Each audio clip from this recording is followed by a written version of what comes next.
ડીસા ખાતે પારકર યુવક મંડળ દ્વારા ઘર બને સ્વર્ગ વિષય પર સેમિનાર યોજાયો હતો, જેમાં વક્તા તરીકે આંતરરાષ્ટ્રીય લાઈફ કોચ પરીક્ષિત જોબનપુત્રા દ્વારા વક્તવ્ય પીરસાયું હતું। પરીક્ષિત જોબનપુત્રા 18થી વધુ દેશોમાં ક્લાયન્ટ ધરાવે છે અને યુટ્યુબ પર 10 લાખ જેટલા સબસ્ક્રાઇબર ધરાવે છે।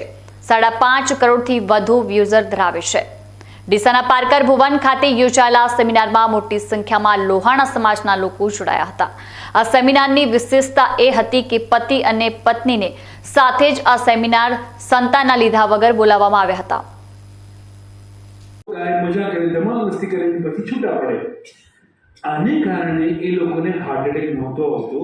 આ રિસર્ચ થયું, લગભગ 10-15 વર્ષનો સમય એમને કાઢ્યા પછી બધા રિસર્ચ પેપર સાથે ડોક્ટર જ્યારે પાછા ગયા, હવે શું એટલે સારું તો લાગે, ગરમાવું તો લાગે, પણ તકલીફ શું થાય કે બધી ગાંઠા વળે એટલે એકબીજાના ગાંઠા વાગે। હવે ગાંઠા વાગે એ મોટાભાગની મમ્મી પપ્પા ત્યાં શિફ્ટ થયા, ત્યાં પછી બીજા મમ્મી પપ્પા, ત્રીજા મમ્મી પપ્પા, એમ કરતાં કરતાં નેક્સ્ટ 35 વર્ષની અંદર બધા જે કમ્યુનિટી લિવિંગમાં જે સાંજ પડતા મળવાનું, હળવાનું, વાતો કરવાની, ગપ્પા મારવાના